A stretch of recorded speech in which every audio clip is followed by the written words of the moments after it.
Saya ucapkan terima kasih banyak kepada rekan-rekan guru yang sudah berkenan hadir pada hari ini dalam acara diseminasi budaya positif. Ibu Bapak, terima kasih banyak ya sudah menyempatkan walaupun di sela-sela kesibukan yang sangat luar biasa. Nah, ini diseminasi budaya positif ini adalah bagian tugas saya dalam pendidikan guru penggerak ya. Budaya positif ini saya pelajari di modul 1.4, di mana yang saya pelajari ini harus saya sampaikan, harus saya sebarkan kepada rekan-rekan semua. Tentunya ibu bapak di sini pasti sudah tidak asing ya mengenai apa itu budaya positif. Iya. Apakah pernah mendengar budaya positif? Ya. Jadi sebetulnya apa itu budaya positif? Barangkali di sini ada ibu bapak yang ingin menyampaikan pendapatnya mengenai budaya positif. Belum ada? Oke. Belum konsen ya? Belum konsen. Oke, baiklah. Karena belum konsentrasi, bagaimana kalau kita ice breaking terlebih dahulu ya? Biar lebih semangat gitu. Oke, kita siap ice breaking. Di sini saya punya video nih.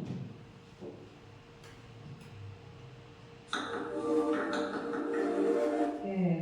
Gimana kalau ibu bapak berdiri semuanya?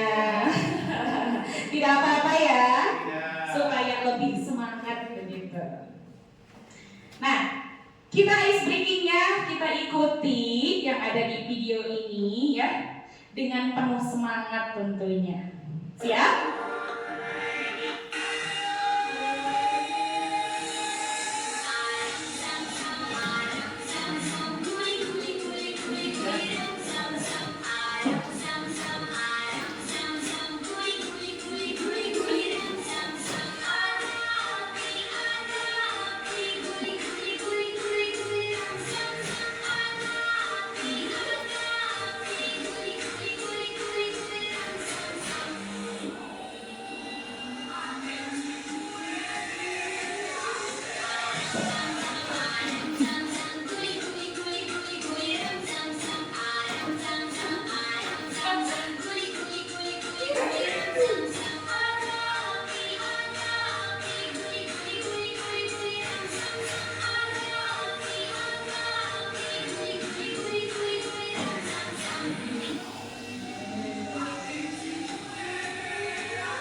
Cukup berkeringat ya.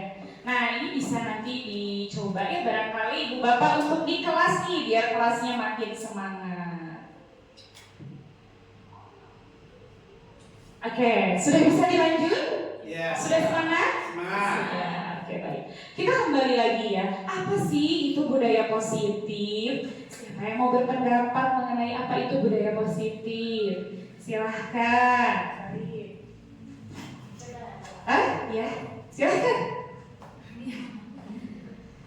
Budaya positif adalah nilai-nilai kebaikan yang diyakini oleh peserta didik, sehingga dilakukan dengan penuh kesadaran, tanpa adanya sanksi, tanpa adanya aturan atau terikat karena sesuatu, tapi tumbuh dari dalam diri nilai-nilai kebaikan itu. Mungkin itu. Tepuk tangan Mira. Wow, luar biasa sekali, sangat jelas dan rinci ya. Silahkan Pak Sarif, ingin berpendapat? Lihat tuh. Silakan. Menurut saya budaya positif itu adalah lingkungan atau sifat yang mendukung dan mempromosikan perilaku nilai dan sikap yang konstruktif dan bermanfaat. Seperti itu aja. Iya, terima kasih Pak Sarif. Tepuk tangan rekan-rekan. Luar biasa sekali ya Bapak Ibu guru hebat. Ya, jadi budaya positif itu betul tadi sudah disampaikan oleh Bu Mira dan Pak Syarif ya, bahwa budaya positif itu adalah nilai-nilai, keyakinan dan kebiasaan yang berpihak pada murid di sekolah. Budaya positif dapat membantu murid berkembang menjadi pribadi yang kritis, penuh hormat dan bertanggung jawab. Selain itu, budaya positif juga dapat menciptakan lingkungan yang positif, aman, nyaman, dan menyenangkan, sehingga murid merasa betah di sekolah. Seperti itu Ibu Bapak ya, budaya positif. Oke, nah kita mempelajari budaya positif itu menjadikan kita ada pandangan baru tentang belajar ya, ada paradigma perubahan belajar. Apa itu paradigma perubahan belajar? Paradigma perubahan baru ini merupakan rancangan pembelajaran yang berpihak pada murid. Pembelajaran yang diterapkan merupakan pembelajaran berdiferensiasi sehingga murid belajar sesuai dengan kebutuhan belajarnya. Nah, tentu Ibu Bapak guru di kurikulum Merdeka ini belajar mengenai pembelajaran berdiferensiasi ya, betul ya? Ya, jadi pembelajaran itu disesuaikan dengan kebutuhan belajar murid. Nah, Ibu Bapak guru, tipe-tipe belajar peserta didik murid kita tuh ada tipe apa saja? Ada yang senangnya itu belajarnya itu mendengar atau disebut dengan auditoria. Kemudian lanjut apalagi? Visual, betul sekali. Dan satu lagi? Dan satu lagi apa? Iya, lebih visual dan kinestetik. Iya, hebat. Tepuk tangan untuk kita semua. Luar biasa sekali ya. Nah, dalam paradigma perubahan belajar juga ada tentang teori kontrol. Nah, kita dulu mempelajari bahwa kita miskonsepsi nih tentang teori kontrol. Yang kita ketahui bahwa guru itu bisa mengontrol murid. Ya, memang betul ya. Sebelumnya kita memahami bahwa kita ini sebagai guru itu bisa mengontrol perilaku murid. Diibaratkan seperti di gambar ini ya, kita itu ibaratkan seperti wayang gitu ya, bisa mengendalikan. Nah, di sini gambarnya itu diibaratkan tangannya itu tangan guru kemudian menggerakkan boneka. Jadi kita tuh bisa mengendalikan perilaku murid. Mau perilaku murid seperti apa kita tuh bisa gitu mengontrolnya. Kemudian kita lihat di sini ilusi bahwa semua penguatan positif efektif dan bermanfaat. Misalkan guru memberikan penghargaan kepada murid, nah kita anggap bahwa dengan memberikan penghargaan itu adalah memberikan penguatan yang baik, yang positif dan bermanfaat bagi masa depan murid. Ternyata ini miskonsepsi ya. Ini tidak tepat Ibu Bapak guru. Kemudian kita lihat di sini bahwa dari gambar ini kritik dapat membuat rasa bersalah itu mampu menguatkan karakter. Kritik dan rasa bersalah mampu menguatkan karakter murid. Nah, kita kan kadang mengkritik anak itu ya, misalkan seperti ini. Ada anak yang pakaiannya tidak rapih, kita kayak, ini kamu pakaiannya tidak rapih nih. Kita berharap dengan kritik itu dia karakternya itu jadi lebih baik, betul? Betul. Tapi ternyata itu kurang tepat ya. Kemudian selanjutnya, ilusi bahwa orang dewasa berhak memaksa. Nah, tentunya kita sebagai guru itu posisinya ada di orang dewasa ya. Nah, kita itu berpikir bahwa berhak memaksa mereka.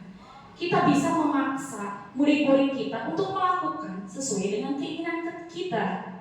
Nah, dari keempat ilusi ini itu kurang tepat. Nah, di sini kita mempelajari tentang teori kontrol ya. Apa itu teori kontrol? Di dalam budaya positif ini, modul 1.4 ini, bahwa kita tidak bisa memaksakan murid untuk melakukan sesuatu apabila murid tidak menghendaki untuk melakukannya. Nah, di sini ada perbandingan ya, Ibu Bapak dapat lihat. Di sini ada stimulus respon tentang dunia yang kita pahami dulu, dan yang sekarang yang berlaku sekarang adalah teori kontrol tentang dunia. Kita dapat bandingkan, kita lihat ya dari yang pertama, realitas atau kebutuhan kita sama. Sebelumnya, pemikiran kita menganggap bahwa semua orang itu kebutuhannya sama.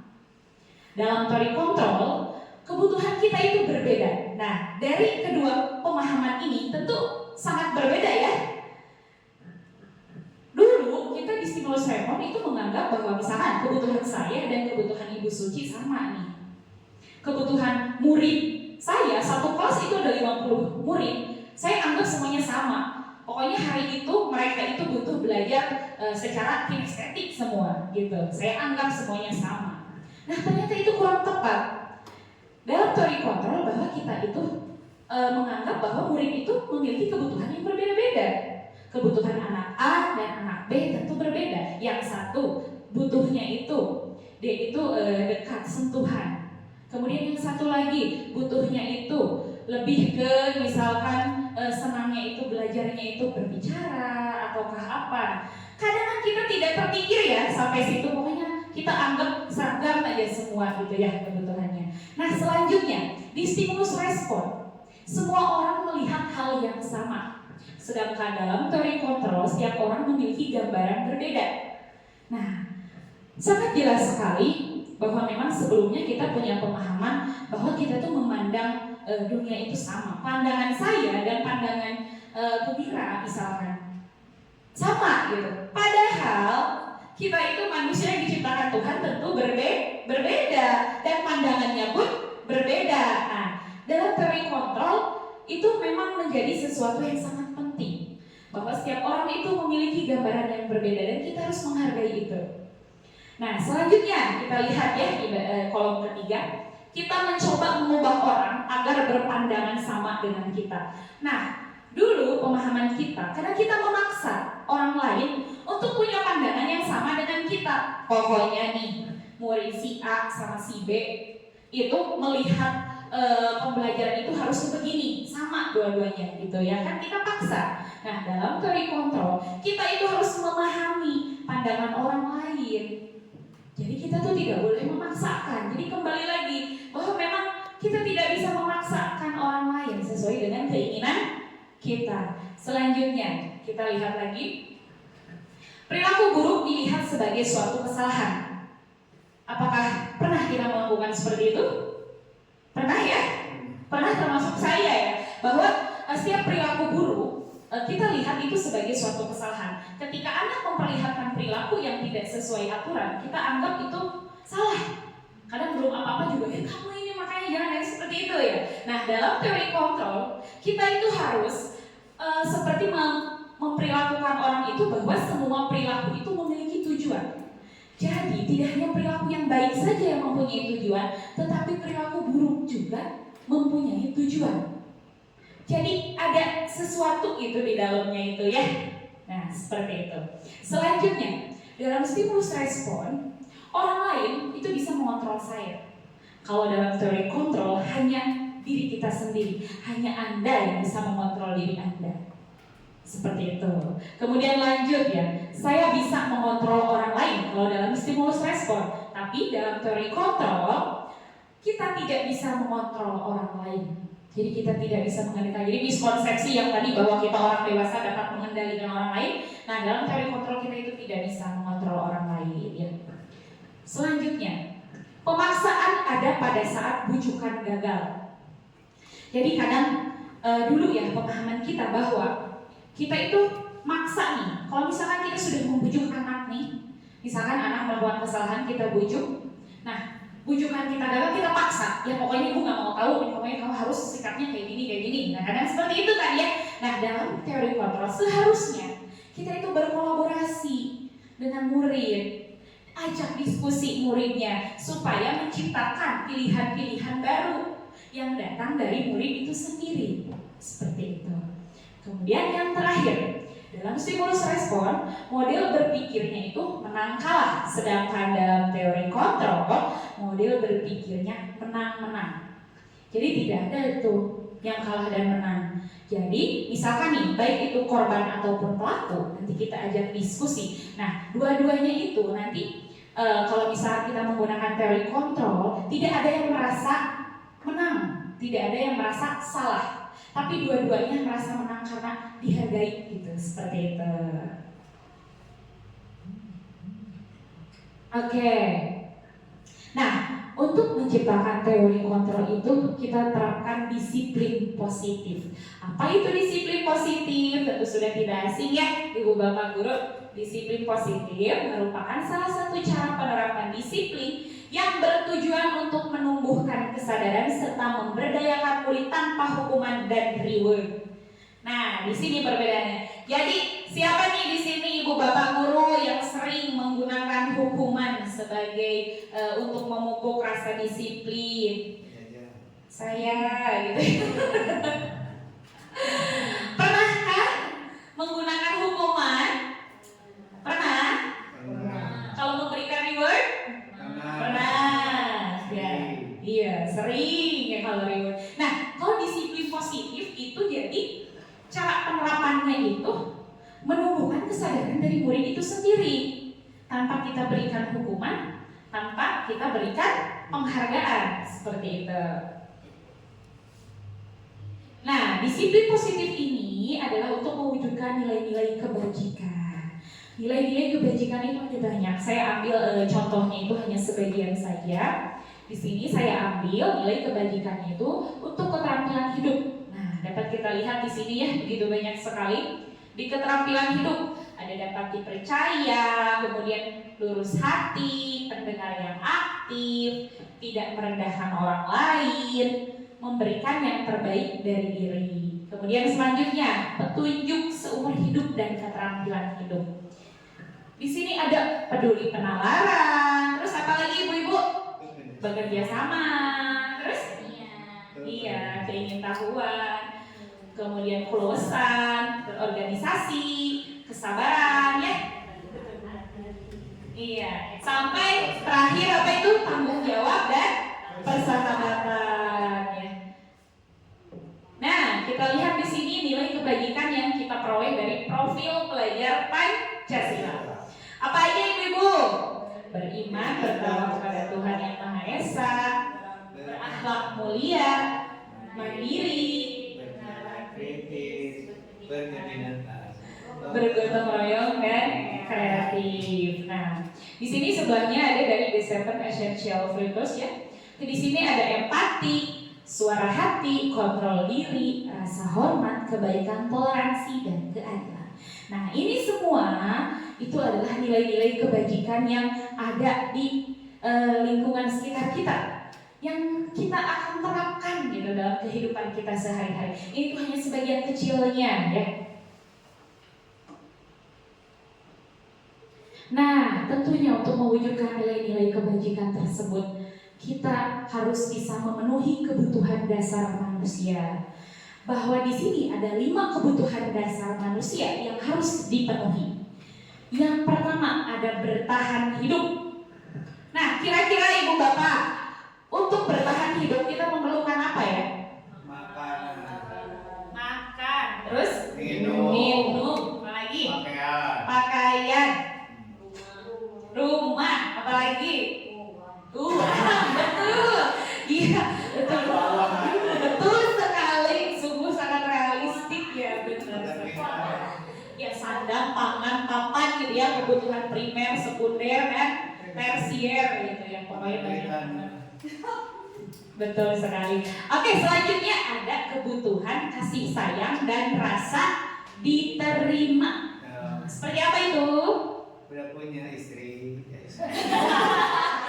Berkeluarga gitu ya Pak ya? Ini saya punya kasih sayang.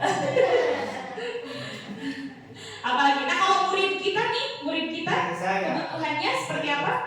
Kasih sayang. Kasih sayang dari ibu guru, ya, rasa diterima ketika di kelas. Jadi dia tidak merasa, diri saya nih gak ada yang menyayangi saya, terkucilkan gitu ya, seperti itu. Selanjutnya penguasaan. Nah, penguasaan ini maksudnya adalah di mana murid kita itu merasa dirinya diakui. Diakui itu akan apa? Akan keahliannya, akan kemampuannya, akan kelebihannya.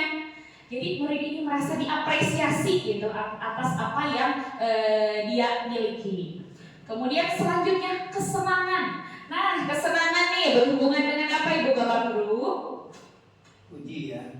Betul sekali. Dia merasa senang apabila dipuji, misalkan. Pokoknya apapun itu yang membuatnya bahagia begitu ya, seperti itu. Yang kesenangan ini yang apapun itu menghasilkan jadi dirinya itu merasa bahagia gitu, enjoy gitu ya, gembira seperti itu. Kemudian yang terakhir, kebebasan. Nah, kebebasan di sini di mana murid kita itu merasa dirinya itu bisa melakukan apa yang dia inginkan. Jadi bebas melakukan apa yang dia inginkan gitu. Oke, saya ini mau menulisnya di bawah, bosan di bangku terus gitu. Nah, itu adalah rasa kebebasan, itu salah satu contohnya ya. Nah, setelah misalkan sudah terpenuhi kebutuhan dasarnya, kita dalam melakukan sesuatu itu tentu ada dorongan, betul? Betul. Kita berangkat dari rumah ke sekolah saja ada motivasi? Ada. Betul sekali. Nah, begitupun dengan murid kita ya, tentu mereka pergi ke sekolah itu ada motivasi. Ternyata ada beberapa motivasi perilaku manusia. Di antaranya untuk menghindari ketidaknyamanan atau hukuman. Misalkan ada murid kita nih, dia nulis cepat banget gitu ya, banyak cepat banget. Kamu kenapa itu nulisnya cepat-cepat? Itu biar nggak berdiriin sama Ibu Dena gitu di depan kelas. Misalnya seperti itu ya.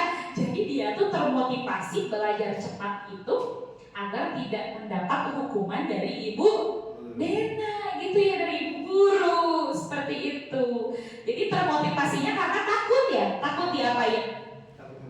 Takut dihukum ya, betul. Nah, selanjutnya untuk mendapatkan imbalan atau penghargaan.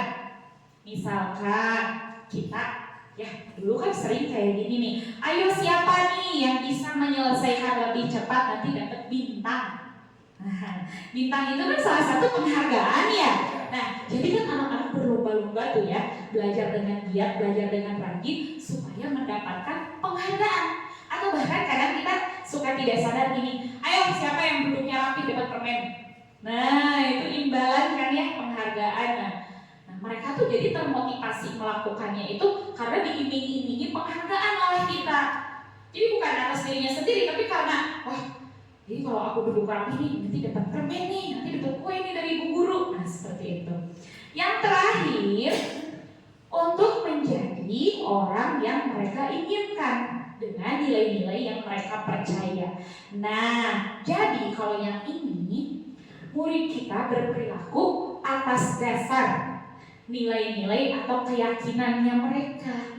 Jadi tanpa orang lain, tanpa dipengaruhi orang lain. Saya duduk di sini belajar dengan baik itu karena saya percaya bahwa bisa dapat ilmu. Nah, itu menurut mereka sendiri, tidak dari pengaruh baik diberikan hukuman ataupun penghargaan.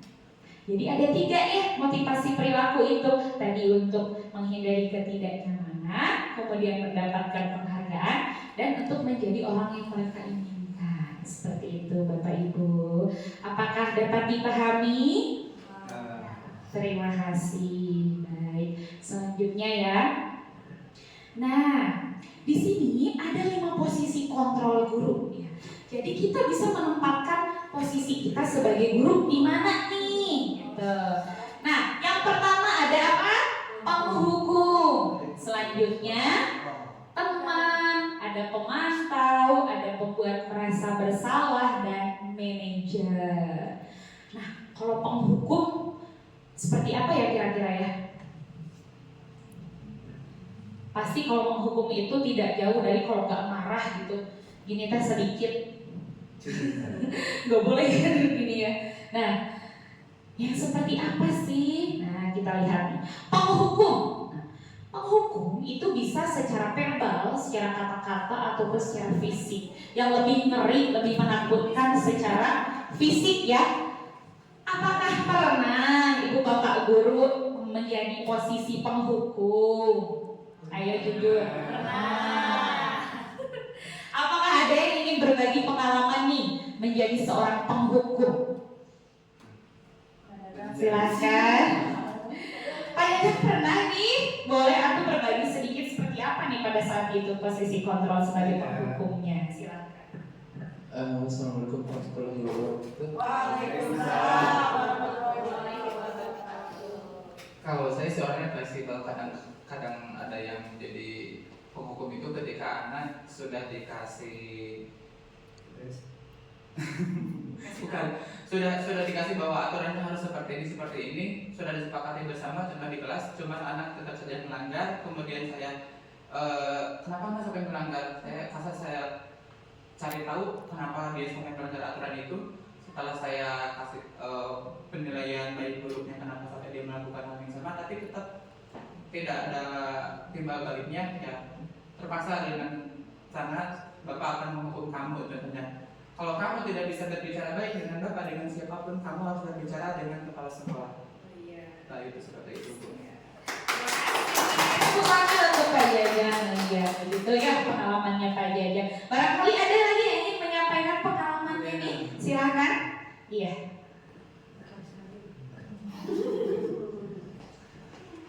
Bismillahirrahmanirrahim. Assalamualaikum warahmatullahi wabarakatuh. Dikarenakan saya itu sebagai guru agama, jadi posisinya sebagai guru agama juga. Jadi ketika ada di suatu kegiatan, misalnya kegiatan sholat gitu ya, kegiatan sholat, anak-anak dihimbau untuk tidak melakukan gerakan ataupun bacaan ketika sholat. Itu harus gerakan dan bacaan sholat yang benar. Kalau ada yang tidak sesuai, maka akan mendapatkan hukuman. Misalnya yang sudah disepakati sekarang, kalau misalnya ada siswa yang menyebabkan temannya itu ketika sholat merasa terganggu gitu ya, maka disepakati harus melakukan hukuman menulis surat Al-Fatihah sebanyak 5 kali dalam 1 kali hukuman. Dan ketika kalau misalnya dia mengulang kesalahan yang sama, maka hukuman yang tadinya itu dikali 2, yang akhirnya 5 berarti harus jadi 10. Dengan seperti itu alhamdulillah bisa mengurangi bahkan menghilangkan kebiasaan dari kesalahan yang dilakukan oleh anak tersebut. Terima kasih.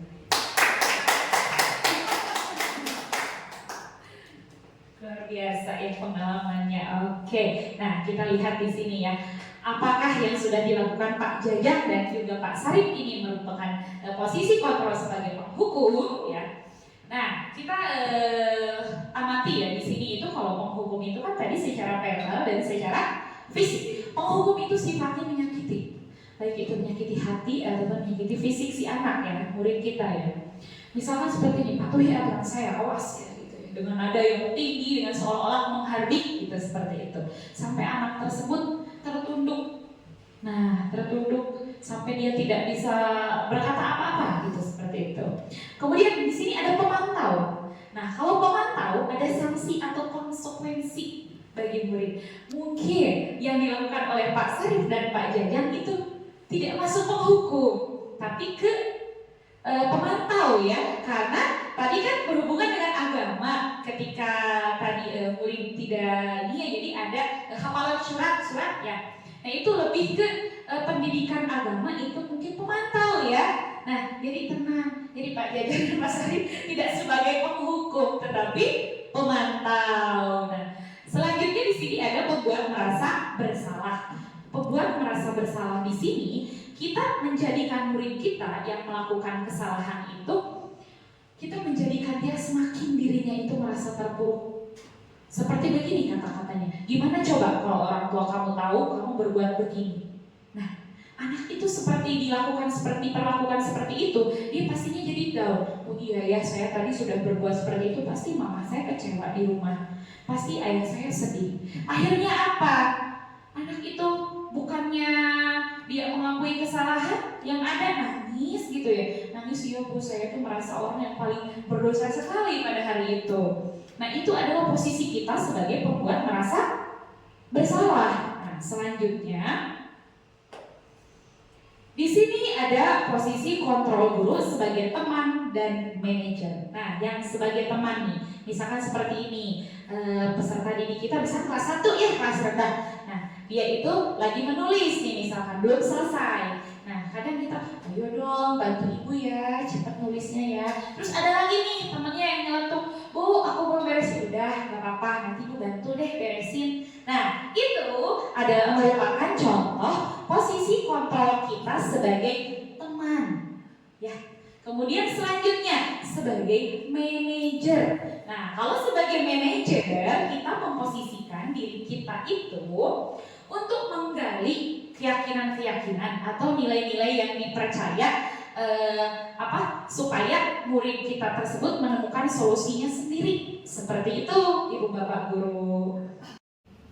Oke, nah di sini siapa yang mau berbagi pengalamannya nih Ibu Bapak Guru? Pernahkah memposisikan diri Ibu Bapak Guru sebagai teman? Pernah? Siapakah yang mau bercerita sedikit barangkali? Mungkin guru kelas 1 atau kelas 2? Iya, silahkan Bu Dena, terima kasih ya. Tepuk tangan rekan-rekan. Assalamualaikum warahmatullahi wabarakatuh. Waalaikumsalam. Kebetulan saya sebagai guru kelas 1, ya sebagai guru kelas 1 itu juga sebagai temannya bisa dianggap untuk anak-anak. Contohnya yang belum bisa baca dibimbing sama saya. Jadi anak itu nggak merasa takut ke gurunya. Jadi dibimbing terus diajarin untuk tidak merasa takut dan segan kepada gurunya. Jadi anak berani gitu untuk bertanya atau apapun untuk belajar gitu. Terima kasih banyak.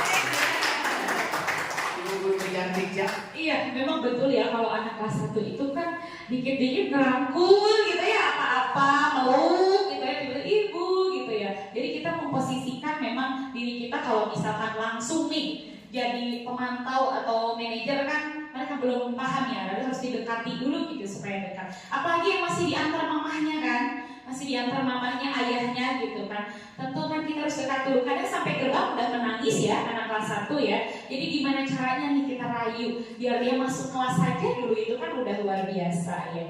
Barangkali ada yang ingin ini lagi berbagi lagi, memposisikan diri sebagai teman. Silakan. Ada lagi? Cukup? Baik. Oke. Nah, kalau yang manajer nih, yang manajer tadi kan sudah ya bahwa memang kita ajak anak kita, murid kita itu diskusi ya untuk menemukan solusinya sendiri sesuai dengan nilai yang mereka yakini. Baik. Nah, ternyata Ibu Bapak Guru bahwa posisi kontrol yang ideal bagi guru itu adalah posisi kontrol manajer. Apa itu posisi kontrol manajer? Jadi kita sebagai manajer, itu guru itu dapat mengajak murid untuk berdiskusi, mempertanggungjawabkan, dan mendukung murid agar dapat menemukan solusi dari masalah yang dihadapi.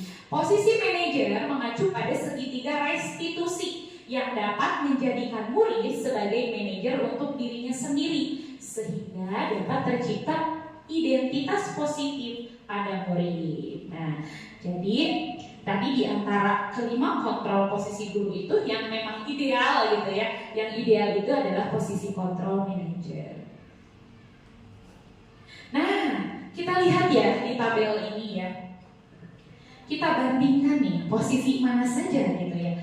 Apakah betul manajer yang ideal gitu ya? Nah, kita lihat di sini dari motivasi dulu yang atas nih. Motivasi itu ada dua ya, ada eksternal dan juga ada internal atau intrinsik ya. Eksternal itu dari luar, intrinsik itu dari dalam. Nah, di sini kita lihat tabel ini ada beda-beda ya. Ada maksudnya ada identitas gagal dan juga identitas berhasil atau sukses. Kita amati di sini yang identitas gagal nih. Ini itu perilaku kontrolnya negatif ya. Posisi mana saja ternyata yang perilaku kontrol negatif itu posisi kontrol, penghukum, dan pembuat orang merasa bersalah, Bapak Guru ya. Misalkan seperti ini, guru itu berbuat menghardik, menunjuk-nunjuk, menyakiti, menyindir. Nah, kalau posisi penghukum, gurunya berkata, kalau kamu tidak melakukannya saya akan gitu ya, sambil wah, iya betul. Dengan matanya yang melotot gitu ya, mata melotot gitu, tangannya begini biasanya kan ya. Iya betul sekali. Panggil orang tua ya, panggil polisi gitu ya. Nah, kalau misalkan membuat orang merasa bersalah, itu guru itu berbuatnya itu berceramah, menunjukkan kekecewaan mendalam. Terus gurunya itu berkatanya, kamu sudah mengecewakan ibu bapak. Gitu. Nah seperti akhirnya jadi anaknya tertunduk gitu dalamnya. Nah kita lihat nih di sini identitas yang berhasil atau yang sukses. Nah di sini ada terbagi lagi, ada perilaku kontrol positif dan kontrol diri. Mana yang masuk kontrol positif? Di sini posisi gurunya itu sebagai teman dan pemantau. Sebagai teman nih, guru itu berbuatnya membuatkan alasan-alasan untuk muridnya. Seperti tadi yang Ibu Dina sampaikan, karena kan kelas 1 itu harus dekat dulu dengan gurunya. Jadi kita buat alasan-alasan dulu supaya muridnya mau gitu ya, seperti itu. Gurunya berkata seperti apa? Misalkan, lakukan untuk ibu bapak ya, kemudian ya sudah, nanti ibu bantu bereskan, seperti itu. Kemudian kalau yang pemantau nih, guru berbuatnya itu menghitung dan mengukur. Jadi ada sanksi dan konsekuensi atas tindakan yang dilakukan oleh murid kita. Gurunya berkata seperti apa? Langsung bertanya tadi seperti Mbak Jajang ya. Jadi peraturannya apa gitu, nah tanyakan ke muridnya. Nah itu maksudnya pemantau ya. Kemudian apa konsekuensi sanksinya? Tadi seperti pengalaman Pak Sarip ya. Kemudian apa yang terjadi sekarang? Terus nanti apa yang akan kamu lakukan? Seperti itu. Nah itu adalah perkataan-perkataan contoh ini ya, bagian dari contoh dari posisi kita sebagai pemantau. Nah pertanyaannya satu, makanya kenapa manajer dikatakan ideal? Jadi manajer ini dapat menjadikan murid bisa mengontrol dirinya sendiri ya. Guru itu berbuatnya itu mengajukan pertanyaan-pertanyaan. Nah, gurunya itu berkata seperti apa? Nah, contohnya, anak-anak apa yang kita yakini? Nah, kemudian kalau kamu meyakininya, apakah kamu ingin memperbaikinya?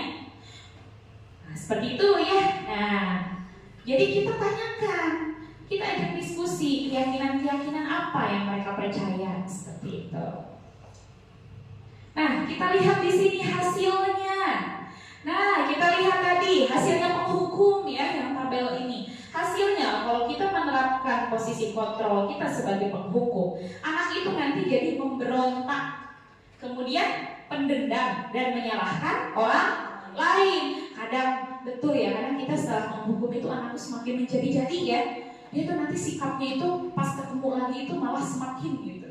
Nah, kalau misalkan tadi posisi pembuat merasa bersalah, karena nanti selanjutnya dia kalau ketemu kita takut disalahkan lagi, sehingga dia itu jadi menyembunyikan kesalahannya dan menyangkal, akhirnya jadi berbohong. Kemudian kita lihat hasil dari posisi kita sebagai teman. Kalau kita terlalu sering memposisikan diri kita sebagai teman, nanti murid kita jadi ketergantungan ya.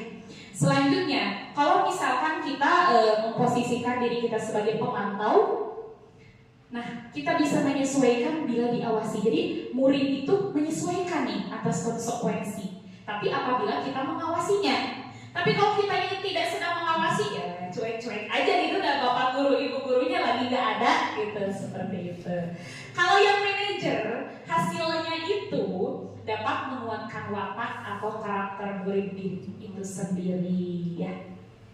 Nah, gimana nih tanggapan muridnya gitu kalau misalkan posisinya tadi kita sebagai penghukum. Muridnya itu berkata, jadi nantinya tuh saya tidak peduli gitu. Kemudian kalau misalkan pembuat merasa bersalah, jadi anaknya minta maaf gitu, maafkan saya ibu gitu, seperti itu ya. Kemudian kalau sebagai teman, nanti apabila kita sewaktu-waktu tidak bantu murid tersebut, akhirnya muridnya jadi berpikirnya gimana? Ah ibu mah, saya pikir ibu tuh teman saya, jadi kan kecewa ya dianya ya. Nah selanjutnya kalau misalkan sebagai pemantau, nah tadi itu ya kalau sebagai pemantau murid itu akan berkatanya, saya akan dapat berapa bintang kalau melakukan hal tersebut, atau jika sudah melakukan hal tersebut saya akan mendapatkan apa pak? Nah seperti itu ya. Kalau yang manajer, nah murid akan berkata apa kalau kita menerapkan manajer? Dia akan mengatakan bagaimana caranya saya bisa memperbaiki keadaan ini. Kemudian saya akan memperbaiki masalah ini dengan cara apa gitu ya kan. Nah, seperti itu. Dampaknya pada murid ya, kita lihat. Dari penghukum, dampaknya kalau kita keseringan menggunakan penghukum, itu akan berdampak si murid itu mengulangi kesalahan berulang kali dan perilakunya menjadi agresif. Yang tadinya awalnya nurut, setelah kita hukum selanjutnya itu akan lebih agresif gitu, seperti itu. Kalau misalkan pembuat merasa bersalah, murid kita akan menjadi rendah diri dan merasa gagal sehingga dia merasa dirinya itu sudah tidak berharga. Lama-kelamaan down, akhirnya jadi mogok sekolah, ya itu bisa saja terjadi ya Ibu Bapak ya. Kemudian selanjutnya, nih kita lihat yang sebagai teman, dampaknya itu bagi murid itu tergantung, tidak mandiri dan tidak bisa memutuskan. Jadi kalau apa-apa nanti manggil ibu guru ya. Kemudian selanjutnya sebagai pemantau itu dampaknya menitik beratkan pada dampak diri sendiri, mendapatkan hadiah atau mendapatkan hukuman. Kalau yang manajer itu murid dapat mengevaluasi diri bagaimana menjadi diri yang lebih baik. Nah, tentu nih Ibu Bapak Guru dapat melihat perbedaannya. Ya, terlihat ya, sangat berbeda sekali ya. Nah, dalam posisi manajer ini kaitannya dengan dunia berkualitas itu, murid meletakkan dirinya sebagai individu yang positif dalam dunia berkualitas. Jadi apa yang dia lakukan, dia dapat menemukan solusi, itu dia terapkan dalam kehidupan sehari-harinya. Seperti itu. Nah, di sini perbandingannya ya, konsep disiplin dengan identitas gagal. Apabila kita terlalu sering menerapkan hukuman dan penghargaan, menjadikan identitas murid itu ya tentunya tidak nyaman. Murid takut ya, bersifat memaksa. Murid menyembunyikan kesalahan dan murid menjadi rendah diri. Nah, kalau misalkan identitas gagal karena penghargaan itu tidak efektif. Selanjutnya merusak hubungan, jadi menimbulkan rasa iri dari rekan-rekannya ya, dan mematikan kreativitas. Kemudian menghukum dengan sistem ranking, merampas hak menghargai dirinya. Kita kalau keseringan memberikan penghargaan, mungkin sekali dua kali mereka menerima ya, tapi lebih lama-kelamaan mereka itu akan berlomba-lomba melakukan sesuatu. Nah, ketika kita ada kalaknya pada saat itu, misalkan sedang tidak memegang hadiahnya, maka itu akan nagih. Ibu mana bu? Saya kan sudah rajin. Mana bu hadiahnya bu? Mana bu katanya bakal dapat ini, dapat si ibu mah. Nah, suka ada yang kayak gitu kan anak-anak. Jadi bergantung mereka itu sama penghargaan yang kita berikan seperti itu. Jadi akhirnya merusak hubungan ya. Kita dengan murid akhirnya rusak ya. Karena mereka ingin terus diberi hadiah gitu ya. Karena mungkin anaknya setiap hari minta terus ya, nagih terus gitu ya. Nah, kemudian jadi iri. Rekannya yang tidak mendapatkan penghargaan akhirnya iri. Apakah kelas rendah nanti direbut atau dirusak hadiahnya? Atau misalkan nanti dengan kata-kata verbal yang menyakitkan, si itu mencurang gitu. Nah, seperti itu ya. Pernah mengalami itu Bapak Guru? Pernah ya? Pernah ya? Iya, seperti itu. Ada murid kita yang iri di kelas karena temannya dapat hadiah dari ibu guru. Nah, jadi ini tuh identitas gagal, tidak menjadikan penguatan karakter yang baik untuk murid.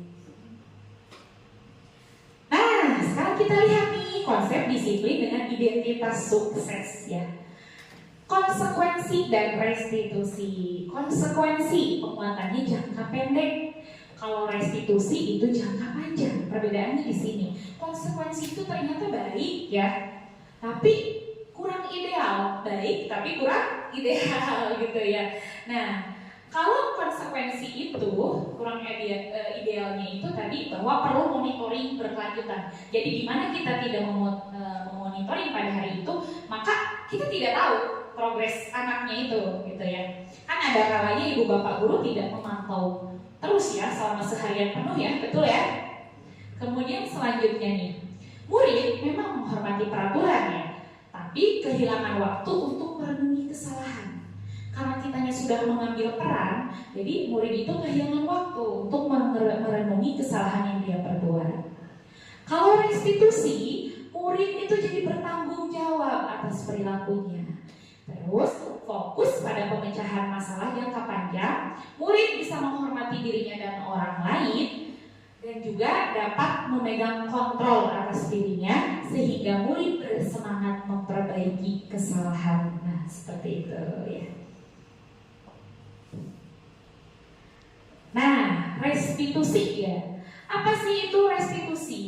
Restitusi itu adalah proses menciptakan kondisi bagi murid untuk memperbaiki kesalahan, sehingga mereka bisa kembali pada kelompok mereka dengan karakter yang lebih kuat. Ini menurut Gosen tahun 2004. Ciri-ciri restitusi seperti apa? Nah, diantaranya yang pertama, bukan untuk menebus kesalahan, namun untuk belajar dari kesalahan. Jadi perilaku-perilaku buruk atau kesalahan yang mereka perbuat itu mereka bukan menebusnya, tapi memperbaikinya. Kemudian memperbaiki hubungan yang tadinya nih si A sama si B berantem gitu ya, jadi nggak baik gitu ya, marah-marahan. Dan dengan restitusi dapat memperbaiki hubungan mereka jadi baik kembali. Kemudian tawaran bukan paksaan. Jadi kita dalam restitusi ini tidak maksa anak ya, tetapi menawarkan kepada murid kita untuk memecahkan solusi. Selanjutnya, restitusi menuntun untuk melihat ke dalam diri. Restitusi mencari kebutuhan dasar, tadi yang 5 kebutuhan dasar itu ya. Kemudian restitusi diri adalah cara yang paling baik. Dan restitusi fokus pada karakter. Restitusi fokus pada solusi. Dan restitusi mengembalikan murid yang berbuat salah pada kelompoknya. Jadi dengan restitusi ini, murid kita itu tidak merasa dikucilkan.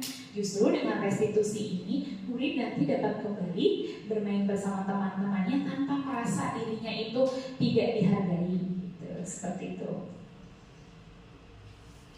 Nah, kita lihat di sini perbandingannya. Misalkan contoh di sini yang saya ambil, siswa sering tidak mengerjakan PR gitu ya, atau tugas. Nah, Hukuman itu misalnya seperti ini, guru menghukum siswa tersebut hormat bendera selama 10 menit. Ini mendapat ya, fisiknya dapat gitu ya, verbalnya dapat, misalnya sambil marah-marah gitu ya. Guru marah dan murid takut. Nah, kalau konsekuensi, guru memberikan konsekuensi untuk mengerjakan PR-nya saat istirahat atau dikerjakan sebanyak 3 kali lipat. Dalam konsekuensi, guru itu bersikapnya itu tegas ya. Kemudian restitusi. Dalam restitusi ini, sikap guru yang pertama menanyakan dulu keyakinan kelas. Nah, untuk menyelesaikan dan membantu siswa menyelesaikan masalahnya. Selanjutnya, guru terbuka dan siswa menghormati dirinya dan juga orang lain. Sangat jelas ya, Ibu Bapak Guru ya, perbedaannya. Oke, nah dalam restitusi kan tadi itu ada keyakinan kelas ya. Kenapa sih namanya itu harus keyakinan kelas? Kenapa tidak peraturan kelas saja gitu? Atau yang lain? Barangkali di sini ada ibu bapak guru yang ingin berpendapat. Mengapa namanya keyakinan kelas? Ya, Bu Mira. Terima kasih Bu Mira. Tepuk tangan untuk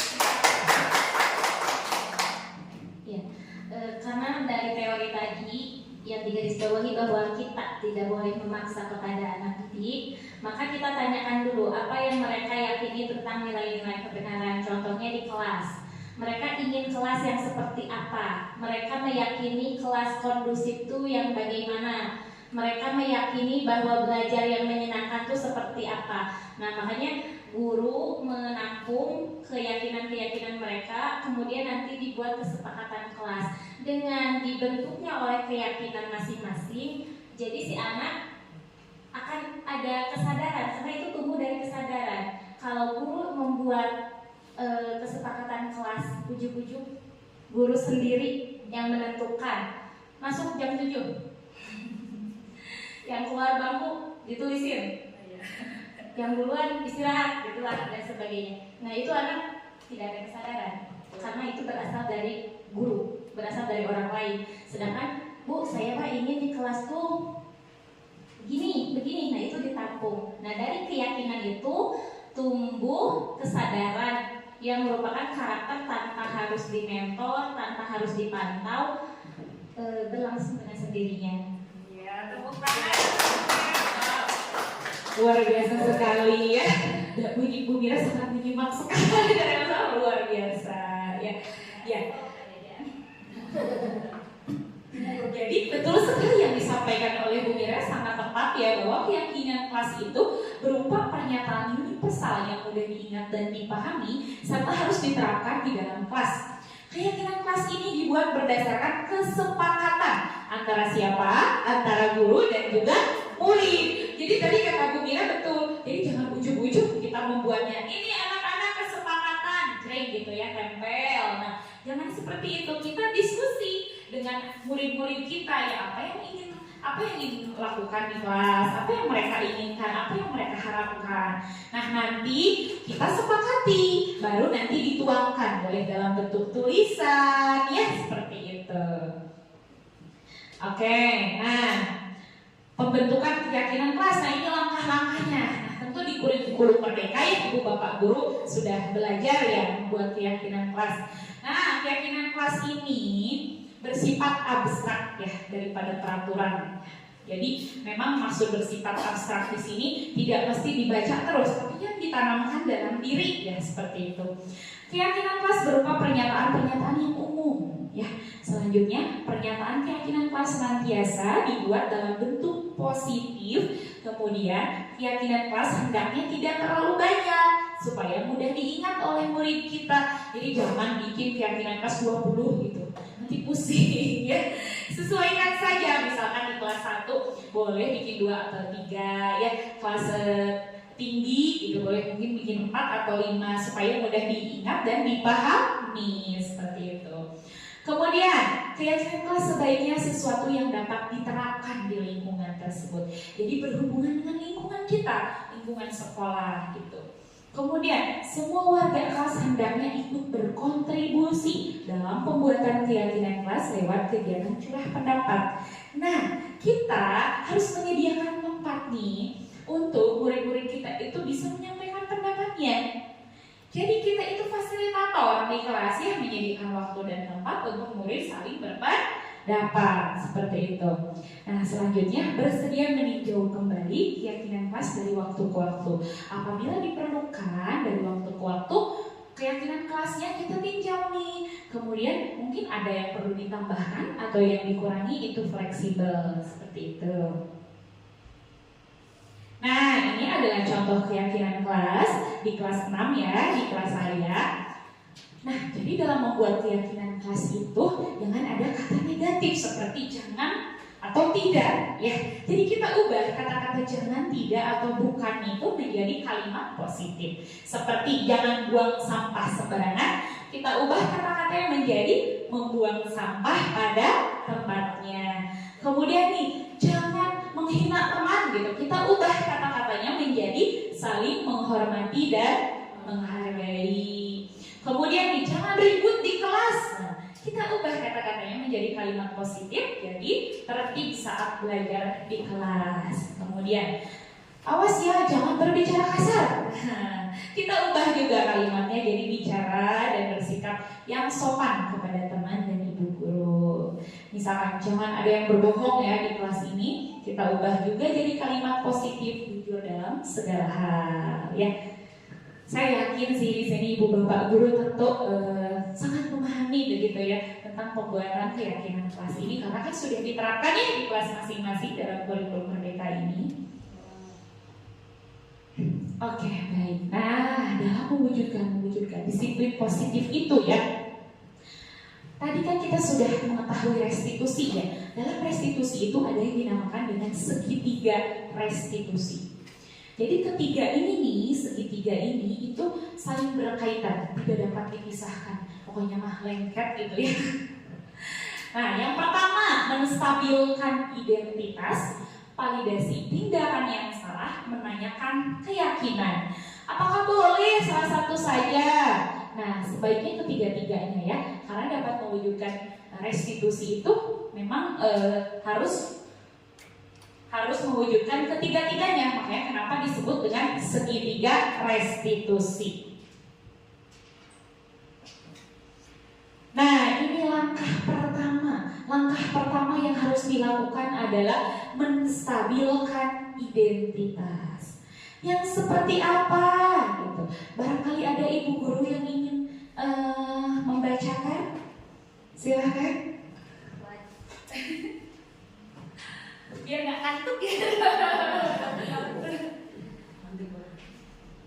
Menstabilkan identitas dilakukan berdasarkan prinsip bahwa membuat kesalahan adalah bagian dari proses pembelajaran yang nantinya akan menggeser identitas gagal ke identitas sukses. Terima kasih. Baik. Mohon maaf ya tadi kita tolong. Nah, menstabilkan identitas ini ya jadi bagi murid yang membuat kesalahan itu kita jadikan bahwa itu bukan sesuatu yang buruk. Bahwa memang setiap manusia itu kita beri paham bahwa setiap manusia itu tidak ada yang sempurna. Pasti manusia itu pernah melakukan kesalahan ya sehingga menjadi bagian dari proses pembelajaran untuk menggeser identitas gagal menuju identitas sukses. Selanjutnya nih, validasi tindakan yang salah. Apa sih itu validasi tindakan yang salah? Ini dilakukan berdasarkan prinsip bahwa setiap perilaku berusaha memenuhi suatu kebutuhan tertentu sehingga guru dapat mengenali dan mengakui kebutuhan murid. Jadi dalam validasi tindakan yang salah ini, ketika murid melakukan kesalahan, ya, itu kita memahami bahwa ada sesuatu nih, ada kebutuhan murid yang belum terpenuhi. Dari kelima dasar kebutuhan manusia itu, ada salah satu yang tidak terpenuhi sehingga murid melakukan kesalahan tersebut. Jadi setiap perilaku yang dilakukan oleh murid itu pasti ada alasan. Nah, ini adanya di bagian apa ibu-ibu? Validasi tindakan yang salah ya. Nah, lalu langkah yang ketiga menanyakan keyakinan. Seperti apa? Nah, mengajukan pertanyaan untuk memunculkan motivasi intrinsik sehingga mampu mengaitkan keyakinan dengan tindakan yang salah. Nah, di sini di bagian ini kita tanyakan keyakinan-keyakinan yang mereka percaya, misalkan yang sesuai kesepakatan kelas tadi, itu di bagian yang ketiga, ya. Jadi supaya memunculkan motivasi dalam diri murid untuk memperbaiki kesalahan yang dia perbuat sesuai dengan nilai-nilai atau keyakinan yang mereka percaya, seperti itu. Nah, saya izin bertanya nih, pengalaman lagi nih, barangkali adakah di sini ibu bapak guru yang mengalami di kelasnya ada suatu masalah gitu. Boleh saling berbagi pengalaman, pasti ada kan setiap kelas ya masalah. Siapakah yang mau berbagi? Pak Jajang barangkali mau berbagi pengalamannya? Boleh? Silakan. Tepuk tangan untuk Pak Jajang. Assalamualaikum warahmatullahi wabarakatuh. Ada anak yang datang ke saya, Pak, kenapa sih saya selalu dihukum? Gitu. Saya balik tanya, kamu suka kalau dihukum enggak? Ya enggak. Lalu kenapa kamu melakukannya? Ada yang salah enggak? Pak, perasaan saya sudah dengan pendapat perasaannya sudah benar kok, sudah gini. Coba kebenaran itu bukan milik kamu sendiri, dan coba tanyakan ke rekan kamu yang lain, ke rekan guru yang lain, coba tanyakan. Nanti setelah itu kamu akan mendapatkan pemahaman yang baru. Setelah kamu mendapat pemahaman baru, kamu boleh temuin bapak lagi. Akhirnya ternyata sini baru dia sadar sendiri. Oh iya Pak, ternyata apa yang dikatakan bapak itu benar juga. Saya meyakini seperti ini. Ternyata saya tanyakan kepada teman saya dan rekan guru yang lain, ternyata berbeda. Akhirnya tanpa saya mengatakan saran atau apapun, dia sendiri, oh ya berarti saya ke depannya harus seperti. Jadi solusinya ada pada dari yang sendiri itulah. Seperti itu. Terima kasih banyak Pak yang luar biasa. Sepertinya Pak Jajang ini sudah menerapkan restitusi tanpa disadari bahwa Pak Jajang sudah menerapkan bagian dari restitusi ya, luar biasa. Nah, adakah lagi yang ingin berbagi pengalamannya ibu bapak guru? Silakan.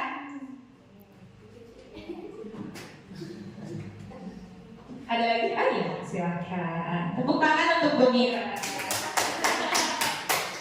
Tadi waktu upacara ada anak, sebagian anak mengenakan sandal. Terus saya nggak ujuk-ujuk. Lah kamu kok ke sekolah di sandal? Nggak langsung menjudge. Kemana sepatunya? Ditanyakan dulu. Mungkin itu maksudnya apa? Validasi identitas ya? Ini sambil identitas. Ada Bu di rumah. Sekolah nggak pakai sepatu ya? Ya Bu, aku pakai sandal kakinya kacudak. Luka lama tapi sebenarnya. Oh begitu. Udah sembuh belum? Udah Bu. Yaudah tuh nanti istirahat ya. Ibu mau lihat pakai sepatu. Ya buat tuh. Jadi aku kira sepatu Bu kedah uihla. Mohon. Kan begitu ya peraturannya. Ya Bu, ke sekolah mah kudu bisa sepatu. Jadi tanpa menyakiti anak, tanpa membuat anak malu mungkin ya. Terus anak sadar bahwa ke sekolah tuh harus sepatu. Jadi akhirnya dia nggak tahu ya apakah benar karena tidak bertemu lagi. Jadi mungkin yang tadi sebelum menjas kita tanya dulu. Kalau misalnya harus pakai sepatu, kemana sepatunya? Ada Bu di rumah, kemudian kenapa nggak dipakai? Kakinya sakit gitu. Kalau pakai sepatu sakit. Tapi sepertinya itu udah sembuh ya. Nah dia mengakui udah sembuh. Harusnya ke sekolah pakai apa? Pakai sepatu. Nah, itu kan ada kesadaran. Iya, betul. Jadi anak emang ke guru juga tetap ada tetap tidak menyakiti anak. Gitu. Luar biasa sekali ya. Jadi tanpa disadari Bu Mira melakukan restitusi ya, tidak menjadi penghukum gitu ya, marah-marah gitu dan seperti itu. Nah adakah yang ingin berbagi lagi pengalaman mungkin? Silahkan. Bayu, Kak mau berbagi? Cukup? Cukup, baik ya. Tepuk tangan untuk kita semua Ibu-ibu. Nah itu tadi memang betul ya, sudah bagian dari restitusi. Jadi kita tidak langsung menjudge anak nih. Tadi kan yang nggak pakai sandal gitu ya, nggak pakai sandal tidak langsung apa ini nggak pakai sandal. Jadi tanyakan dulu, memang kan siapa tahu gitu ya. Tadi kan memang ada alasannya ya. Tadi kena paku ya, kena benda-benda tajam, kakinya sakit, jadi nggak kuat pakai sepatu gitu kan. Kan nyaman ya, ke kita nyaman, ke anak juga nyaman. Memang ternyata makanya kenapa posisi manajer ini memang posisi yang ideal gitu, seperti itu. Nah di sini ada contoh yang saya terapkan di kelas ya.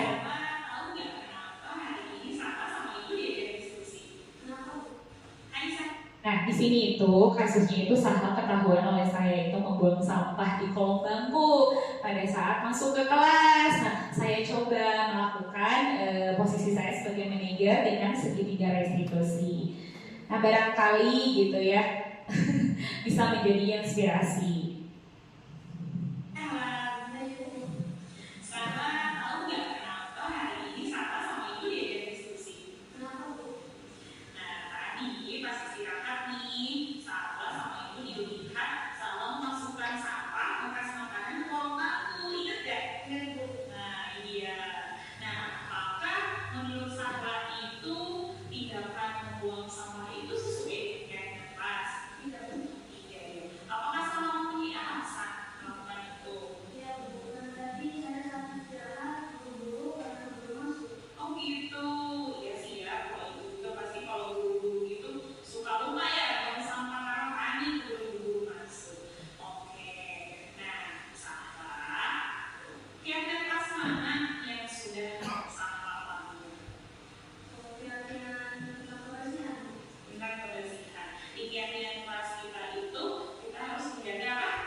Nah, kalau yang ini kasus kedua itu ada Silvi itu sedang belajar nih. Nah, diganggu nih oleh Reski, disenggol-senggol terus gitu kan. Reski duduknya di depan tuh, Silvi disenggol-senggol terus. Silvinya kesal, jadi akhirnya dia pukul Reski tanpa sengaja. Reskinya ngadu sakit katanya punggungnya. Nah, saya coba terapkan segitiga restitusi. Nah, seperti ini ya.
Oke, nah seperti itu ya, itu hanya bagian kecil dari kasus-kasus yang pernah kita hadapi ya Ibu Bapak Guru ya. Dan itu kan setiap kelas, bahkan setiap hari ada saja. Nah, memang segitiga restitusi ini terlihat seperti untuk apa sih dilakukan ya, tapi memang sangat penting sekali supaya menjadikan karakter positif dalam diri murid kita, sehingga ketika mereka melakukan perubahan itu tidak karena terpaksa ya, karena merasa takut dihukum ataupun diberi penghargaan. Nah, ini ada tanggapan dari murid-murid saya ketika saya lakukan penerapan segitiga restitusi.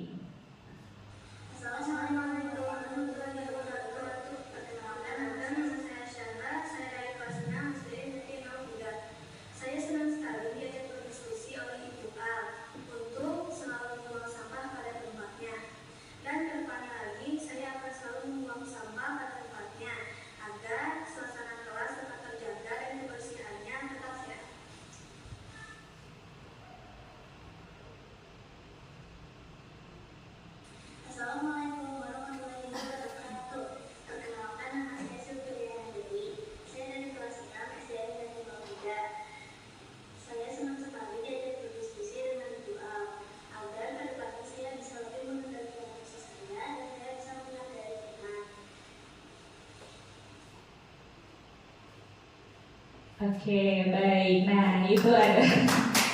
Terima kasih banyak. Ya. Nah, itu tadi yang saya sampaikan. Nah, itu adalah tadi restitusi yang pernah saya lakukan ya Ibu Bapak Guru. Semoga nanti Ibu Bapak Guru dapat yang apa saya sampaikan ini dapat menjadi inspirasi ya, dapat diterapkan di kelas. Oke, dari pemaparan yang saya lakukan, barangkali ada yang ingin menanggapi? Silahkan. Silahkan, mau siapa dulu? Boleh diacungkan gitu setinggi bintang. Ya, silahkan.